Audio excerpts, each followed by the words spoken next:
Funding for the Hinckley Report is made possible in part by the George S. and Dolores Doré Eccles Foundation and the Cleone Peterson Eccles Endowment Fund.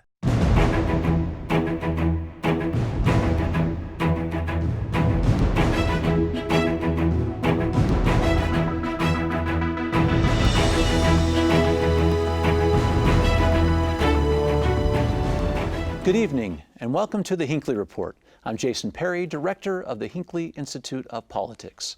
This week, we are sitting down with both candidates for the Salt Lake City mayoral race. Each candidate will answer a series of similar questions. Before the show, we flipped a coin to determine who would go first. The winner of that coin toss was Senator Luz Escamilla. Thank you so much for joining us today. Thank you. Senator, we have to talk about why you got involved in a minute. We'll talk about the policies here in just a minute, some of your positions on things, but let's take a moment getting to know you, all right? Just talk a minute about how you got involved in politics and why you're running for this particular race. Well, I think I'm the consequence of a lot of situations happening. I'm a mom. I care deeply about our city, and I want to make sure my kids have the ability and the opportunities I've had.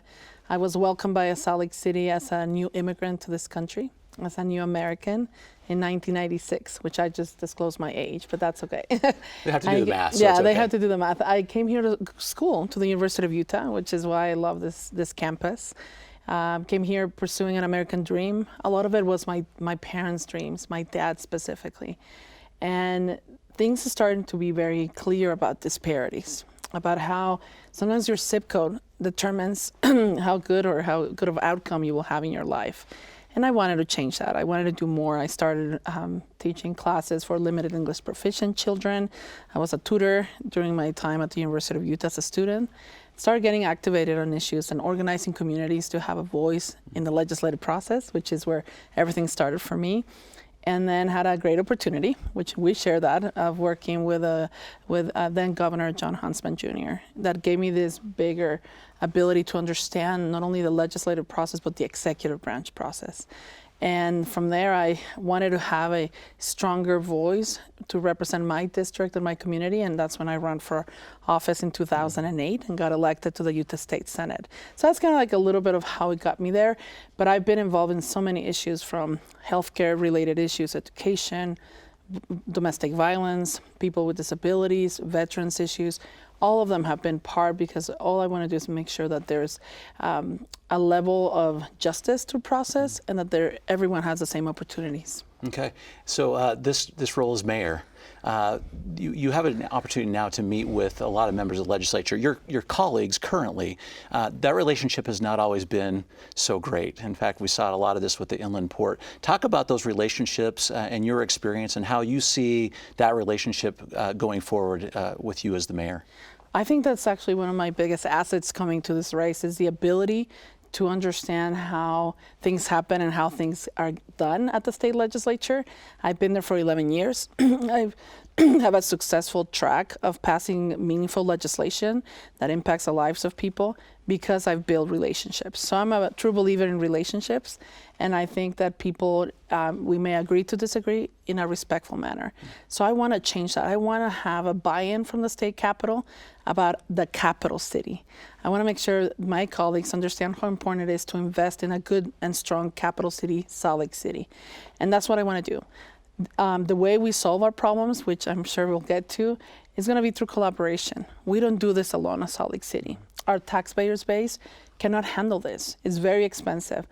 Growth is happening. We have to think 25 years from now in a sustainable way, and making sure that we work with our counterparts in other municipalities and cities, and that also the state comes in and supports us so we can continue to be a destination for business, a destination for education, in a way that's safe and that includes everyone. And that's my vision, is working with the state legislature, with the governor's office and the governor, to make sure that they see how investing in Salt Lake City at the end will have a high return on investment. At the foundation of all of those things you just mentioned is this economic development effort, which seems to drive drive a lot of it and certainly impacts the growth issues that come forward. What is your economic development strategy as mayor for Salt Lake City specifically? So economic development is the engine, of course, that creates jobs, that also brings opportunities in different places and supports our education system. As someone that's been in the banking world for 13 years and owns a small business with my husband, I know what it takes to have a business and to grow a business. So I want a Salt Lake City that's ready for business, and it's one of our big initiatives. We want to make sure we help businesses. We want to be partners with businesses so they can create the jobs and the wealth that we need to have a strong community. So you're going to see an Escamilla administration really working to expedite processes for the very small entrepreneur that just had an idea and wants to start a business in Salt Lake City, and the big, large businesses that come in and make Salt Lake City home. So I will be focusing on processes, on executing and making sure that our management from that perspective of the city is making sure those businesses are successful. Some look at what happens to Salt Lake City as having sort of a ripple effect throughout the rest of the state in terms of your economic development efforts, maybe the recruitment efforts. What are you looking at doing as mayor, which has Salt Lake City specifically, but may have an impact and a positive benefit on the communities around us? So one is, as a capital city, we want to recruit good business partners. And by that, I mean we need to have a city that's looking into wages, because right now affordability in housing, for example, is a crisis. So we want to recruit and we want businesses that pay good living wages, that provide health care and child care, which is the number one reason why women in Utah cannot take it to the next level when it comes to their education or in the workforce. So I think you need a mayor that understands business, that understands what it takes to succeed, but also bring innovation and technology. I serve on the board of Silicon Slopes. I've been working with them, even though they're in the point of the mountain. I want to bring them a little bit closer to Salt Lake City. We need them in Salt Lake City. We have the airport, an international airport that welcomes the world every day. I have a lot of background in international relations. It's something we've had an opportunity to work together. And this is a time where we put Salt Lake City as the beacon of light in the world. And I'm excited for that. I think a mayor that understands how do you recruit good businesses, good relations between states and cities, it's critical. And that's how you create the right environment for businesses to come here. You also have a lot of different constituencies in Salt Lake City, a lot of different interests to accommodate in some way. How are you going about bringing all those varied interests together into one spot, this important mayoral position? So Salt Lake City is very diverse, as you were mentioning, and it's growing and it's becoming more diverse. And we have diversity on socioeconomic situations to race, ethnicity. We are also a refugee resettlement city. We welcome a lot of new immigrants to this great state and this great city. So what you need is a mayor that could include all. I think my own personal experience gives me the ability to understand how your experience really opens your lens until you see things. And sustainability, in using sustainability as a lens in what we see things, will make it easier for us to make decisions. So when you look at disparities between East and West, for example, and I come from representing the west side of Salt Lake City, and that was one of the things why I'm running for office, for mayor, is because I want to make sure that that is closed. Like, the city has a big responsibility to make sure that west of I-15 looks and is in a way getting the same services than east of I-15. And those disparities have been a reality. We've been underserved and underrepresented for a long time in City Hall. And I'm trying to bring those together so everyone on the east side, on the west side, north and south of Salt Lake City feels that they have a place at City Hall. We're going to take City Hall to neighborhoods, Jason. We have to do that. We have to make sure people feel like the city that they belong to and they work and they pay taxes to, it's representing them. The way you do that is by taking some of our services to them, to the neighborhoods, and empowering them to participate. Right now, there's very low participation because they don't feel that they are being represented. We will shift that under my administration. One of the themes that's consistent from all those different areas is a housing affordability issue. What are your plans going forward on that to make sure people who want to live in Salt Lake can? So my plan for housing, affordable housing, includes 8 points. And some of the big pieces of those 8 points is, one, making sure that this is about people and not only about buildings. And that is shifting the mentality, I think, of the current administration, the current leadership in City Hall.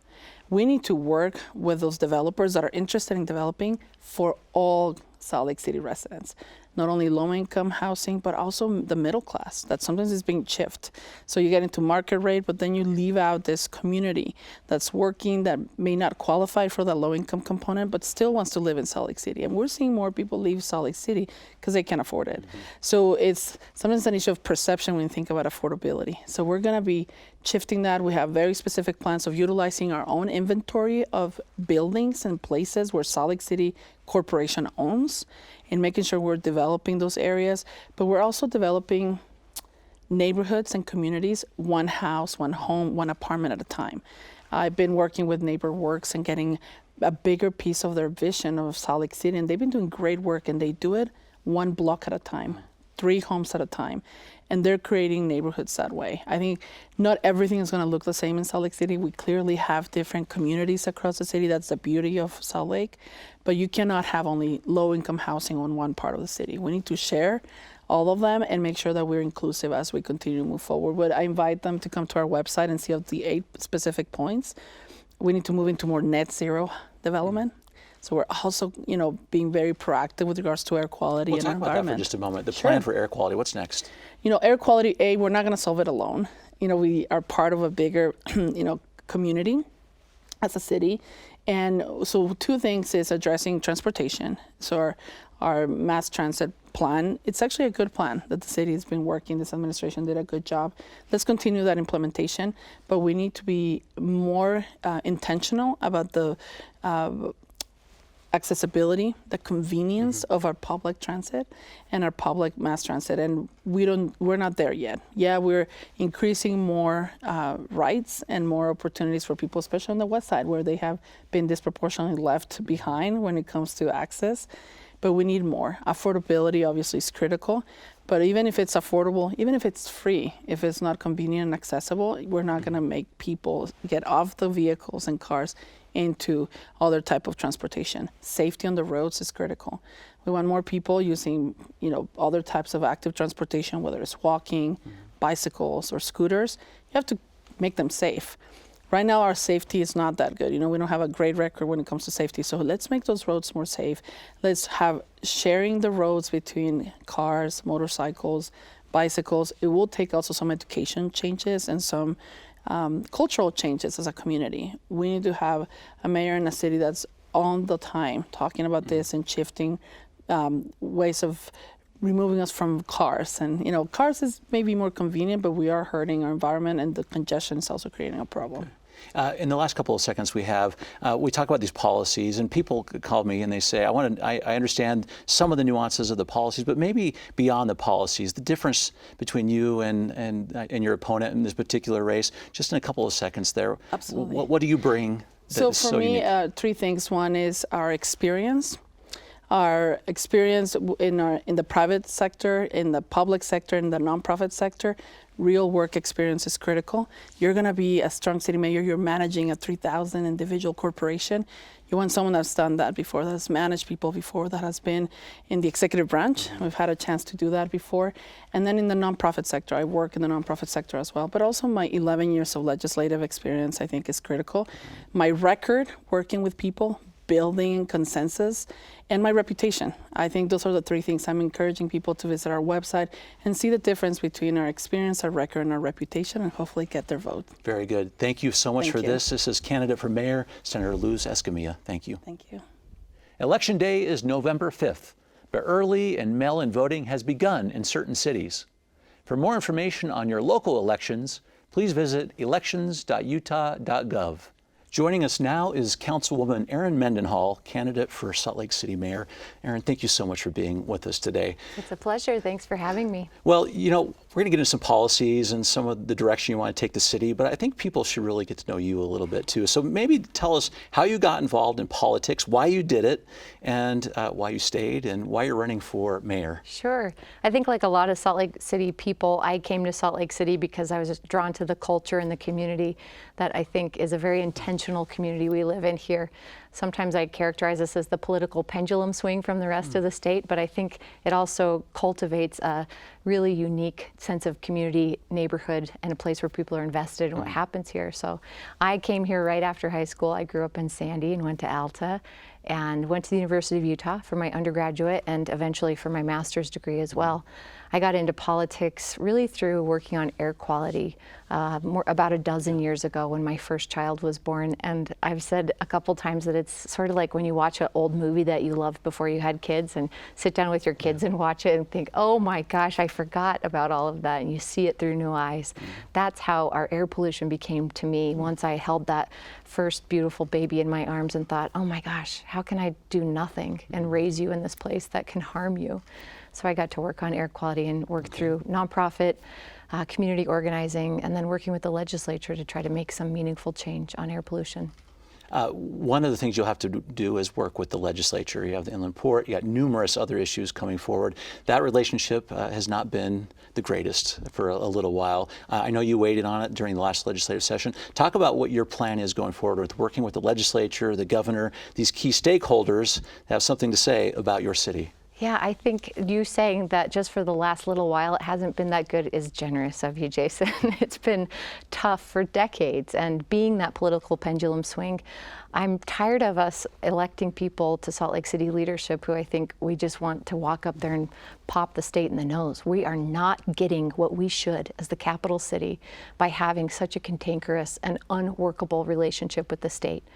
I learned this the hard way, starting on air quality a dozen years ago when it wasn't a popular issue yet, and figuring out how to thread that needle of the conversation, come to a place where we can work from a shared value. And that shared value, no matter what your party affiliation might be, is that at least if you've got kids, you want them to grow up here healthy and strong and be able to build a life here, be able to start and innovate businesses here.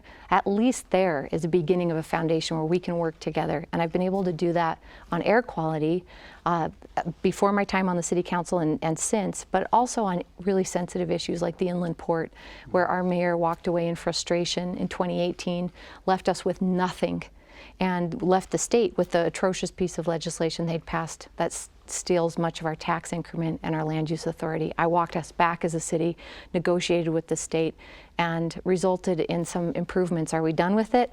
No, and there's a long ways to go on issues from our watershed protection, the inland port, transportation dollars, affordable housing, addressing homelessness. Salt Lake City has to be in a working relationship with the state of Utah. It's something I've been doing on our behalf as city residents, and I will continue doing in a bigger way as our mayor.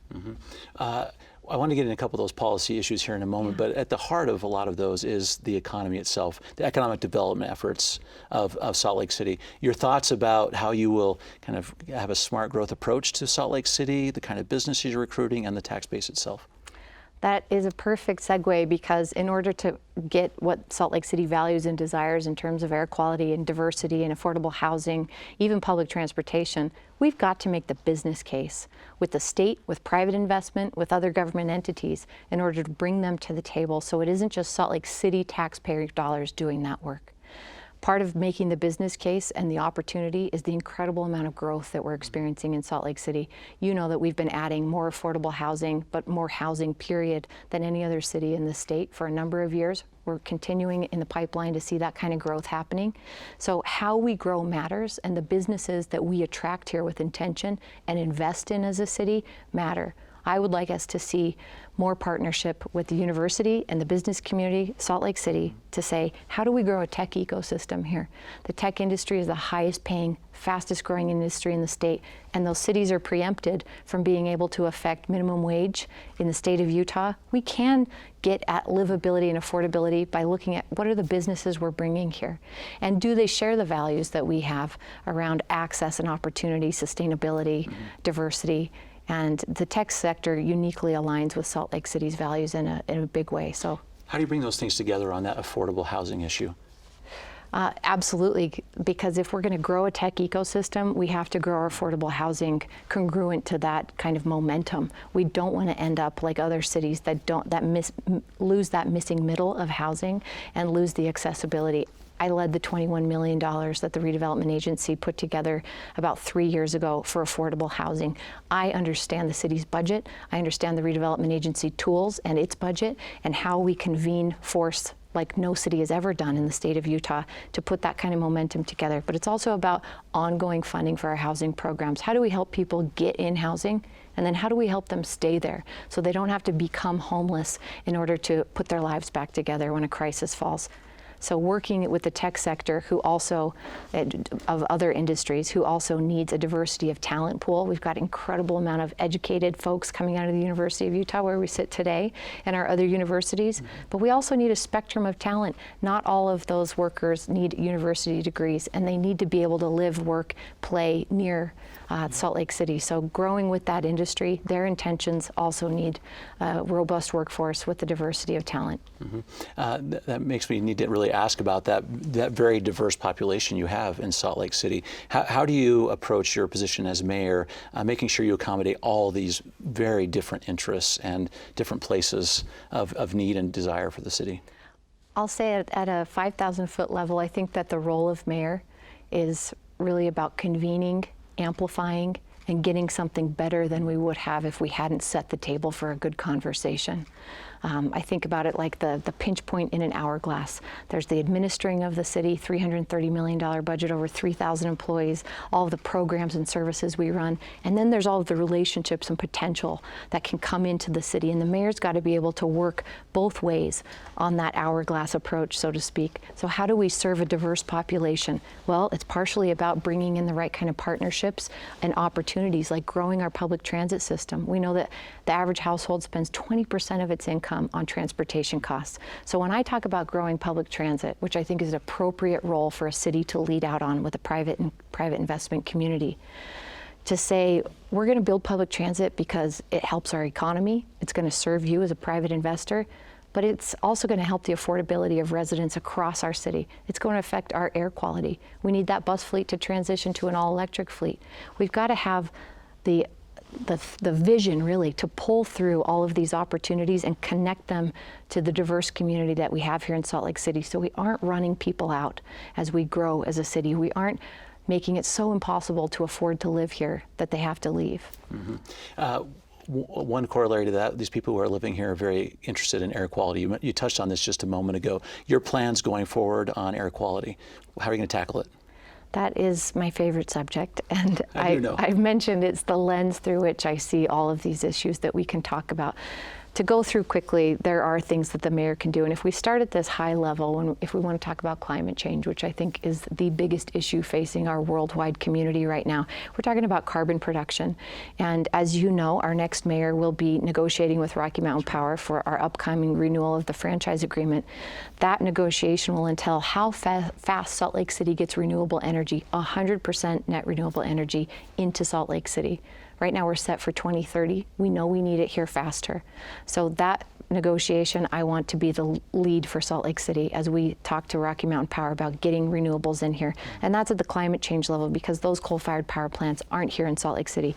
As we zoom in, we've already talked about public transportation, making the case to the big stakeholders in this city who rely on our economy and the billions they have invested in making sure things work and how people move through the community. This is not just a Salt Lake City taxpayer conversation. It has to be brought in with all of these stakeholders. So building our public transit out, transitioning that fleet to an all-electric bus fleet, growing our electric vehicle charging infrastructure in Salt Lake City, which we do actually through grants, federal monies. It's not usually our taxpayer dollars, but we need to do that more aggressively. And then zooming in even to your driveway and your front yard and your backyard, the city should either work with the Division of Air Quality or replicate the CARET program they have, which it's a incredible opportunity for residents to trade in their normal gas-powered lawnmowers and snowblowers for electric units. And when you think about it, right after that storm comes through in the winter and blows out the inversion, we go outside, fire up our snowblowers, and they produce an incredible amount of emissions right there at the most sensitive time for us, and right there at your household. So whether it's at a climate change level of talking about carbon, down to your driveway and the pollution we create at our most sensitive time in our valley, there are a lot of things that the city can do. as those opportunities with the private community and the economy evolve, there will be more opportunities for us. But that air quality background and foreground I have, the lens through which I see things, will allow us as a city, I think, to pull in more opportunities as they come up. Explain what that impact is on the rest of the state. Salt Lake City, has set such good direction and policy. Do you see, as mayor, you have a responsibility to the whole state in terms of the decisions you make? Salt Lake City is the forerunner on a lot of issues as the capital city, but I think politically speaking too, we are willing to try new things in different ways than other cities traditionally have been in the state. I absolutely think the city has a role in leading the rest of the state, not just the state government, but the other 246 cities and towns across the city. That's why last year I applied to be on the board of the Utah League of Cities and Towns. I was accepted, and I've been a board member since September of 2018. It's important to me because Salt Lake City traditionally has come to other cities and towns when we need something. And we need to build a relationship, an ongoing relationship that listens and learns from and is collaborative with other cities, whether they're big cities like Ogden and Provo, down to smaller towns throughout the state. The city can lead, and having a relationship with those entities and those conversations ongoing is an important way to get there. Okay. In the last couple of seconds we have, just help us distinguish you from your opponent. There's some similarities in policy, but when people are calling me, they want to talk about that. But you as a person, but what distinguishes you, makes you the perfect candidate right now for Salt Lake City? Two big things, I think, and one of them we've talked a lot about, which is my air quality background. I have a master's in science and technology with an environmental science focus from the University of Utah here. I chair our state air quality board. I came into this through community organizing and co-founded Breathe Utah about a decade ago. That is my bread and butter. It's why I do the political work that I do. But second, I think most importantly, is having the skill set of working in City Hall and making city government work better for the people for the last 6 years. The last 12 years, we've had former state legislators as our mayor, and I don't see that the Republican-led legislature is treating us very differently. I think looking at another 4 or potentially 8 years with another state legislature isn't what Salt Lake City needs right now. With the growth and the investment that's happening here, we need a mayor who understands what the city can do, what they can't do, and the opportunities that we have not seized yet to take advantage of the growth and the investment that's happening here and get more for our residents. Very good. Thank you. It's going to have to be the last word. Appreciate that. This is Salt Lake City mayoral candidate, Councilwoman Erin Mendenhall. Thank you for being here. Thanks, Jason. Thank you for watching the Hinckley Report. The show is also available as a podcast on kued.org/Hinckley Report or wherever you get your podcasts. Thank you for being with us. We'll see you next week.